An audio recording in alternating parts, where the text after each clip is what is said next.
कैसे हैं आप? अच्छा, एक बात बताइए, अगर आप किसी को गिरते हुए देखेंगे तो आपके मन में क्या फीलिंग आएगी? आप उसकी हेल्प के लिए जाएंगे ना? बिल्कुल, मैं भी जाती। पर आज कुछ ऐसा हुआ कि मेरा मन ही नहीं किया और मेरी ये सोच हो गई कि इसको गिरना ही चाहिए था। अब आप ये सोच रहे होंगे मैं कितनी निष्ठुर हूँ, पत्थर दिल हूँ, ऐसा कुछ नहीं है। पर कुछ ऐसा हो गया कि मन किया कि इसको गिरना ही चाहिए था, यानी इसको सबक मिलना ही चाहिए था। तो हुआ क्या कि आज एटीएम की लाइन में लगे हुए थे। एटीएम की लाइन में लगे हुए थे तो कुछ करने को था नहीं, लंबी लाइन थी, धीरे धीरे सरक रही थी आगे आगे। तो ये सोचा कि अब क्या करें, तो ध्यान इधर उधर चला जाता है। तो सामने से मैं देख रही थी एक लड़की आ रही थी, मोबाइल पे कुछ टेक्स्ट करती हुई आ रही थी, वो मोबाइल पे कुछ लिखती हुई आ रही थी। अब कोई दिक्कत नहीं है, पर 2 बार मतलब जैसे मेरे आसपास भी लोग खड़े थे उधर, जैसे सभी बोर हो रहे थे तो 2-4 लोगों का ध्यान उधर चला गया। तो टॉपिक ये छिड़ गया कि आजकल का यूथ देखो कैसा है कि सड़क पे चल रहे हैं, थोड़ा सोचना चाहिए, कानों में लगा हुआ है और म्यूजिक और ध्यान नहीं है। 2 बार उस लड़की का बैलेंस लूज हुआ और तीसरी बार धड़ाम से गिरी, बहुत बुरी तरह। और जो मेरे साथ भी लोग खड़े थे कोई नहीं गया मतलब हेल्प के लिए। उनको यही लग रहा था कि बच्चों को सबक मिलना चाहिए, मतलब इस तरह के इंसिडेंट अगर हो तो तभी समझ आएगी, नहीं तो उनको समझा समझा के थक जाते हैं।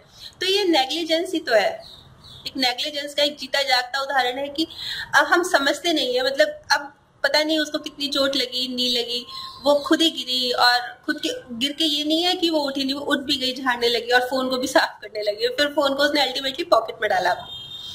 तो ये तो था एग्जाम्पल मेरे निष्ठुर होने का या इस तरह के नेग्लिजेंस का।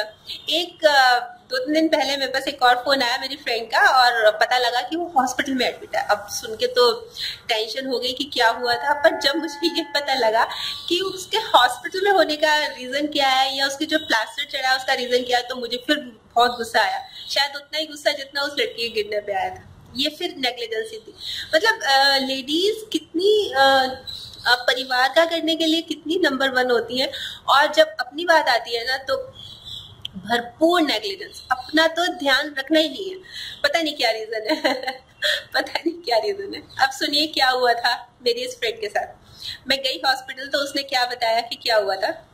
एक्चुअली वो जैसे हम घर पे काम करते हैं, हमारे जो बाथरूम स्लीपर्स होते हैं तो उसके बाथरूम स्लीपर्स थोड़े घिस गए थे, होते हैं ना, स्लिपरी हो जाते हैं जैसे हम कुछ पानी वाला काम करते हैं। बहुत आम बात है पर बहुत ज्यादा इम्पोर्टेंट भी बात है। तो उसके स्लीपर्स थोड़े से घिस गए, तो वो क्या था, जब वो चलती थी तो वो स्केटिंग होती है ना, स्केटिंग टाइप करती थी, एक पाँव उधर गया एक पाँव उधर गया।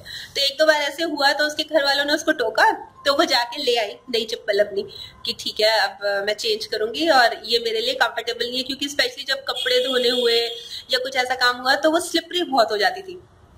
ले आई और लेने के बाद भी क्या हुआ, मैडम ने उन चप्पलों को पहना नहीं, अलमारी में सजा के रख दिया कि निकाल लूंगी जब जरूरत पड़ेगी, अभी तो ठीक ठाक चल रहा है। वो ठीक ठाक ऐसा चला वो ठीक ठाक ऐसा चला कि वो इतनी बुरी तरह स्लिप की बाथरूम में, जब चप्पल एकदम से बैलेंस नहीं बन पाया। उन्होंने बताया कि वो कपड़ों की बाल्टी लेके बाहर सुखाने जा रही थी और सीधा धड़ाम से गिरी और फ्रैक्चर हो गया। अब बताइए, 100 रुपए की बात थी, बहुत छोटी सी बात थी और कितनी ज्यादा उन्होंने प्रॉब्लम अपने ऊपर क्रिएट करी। अब प्रश्न ये उठता है, क्वेश्चन ये उठता है कि लेडीज इतनी नेग्लिजेंस क्यों होती है, क्यों दिखाती है, क्यों नहीं सोचती अपने बारे में। अब देखिए, अगर खुद अच्छी रहेंगी, खुद ठीक रहेंगी तो फैमिली ठीक रहेगी कि नहीं रहेगी। अब अपना ही नहीं ध्यान रखेंगी तो फैमिली कैसे ठीक रहेगी। और लेडीज तो पता क्या होती हैं कि अगर पलक का बाल भी एक कहीं पे गिर जाए ना तो फटाफट चल चल विश मांगते हैं, देख, मतलब ये होती है, इतनी डेलिकेट होती है हम लेडीज। और चैलेंज करना होगा तो भगवान को भी कर देंगी, देखते हैं, मैं भी भगवान आपको देखती हूँ कि आप कैसे करते हो ये। तो मतलब इतनी बोल्ड होती हैं और अपना ख्याल रखने में इतनी नेग्लिजेंस, ये तो अच्छी बात नहीं है। तो मुझे लगता है कि बातें बहुत छोटी होती हैं पर ध्यान रखना चाहिए, और नेग्लिजेंस तो बिल्कुल भी नहीं दिखानी चाहिए, बिल्कुल बिल्कुल और बिल्कुल भी नहीं दिखानी चाहिए। वो बोलते हैं ना, टेक केयर, सही मायनों में अपना ध्यान रखिए, सही मायनों में अपना ध्यान रखिए। तो कल फिर मिलूंगी एक और नए टॉपिक के साथ, तब तक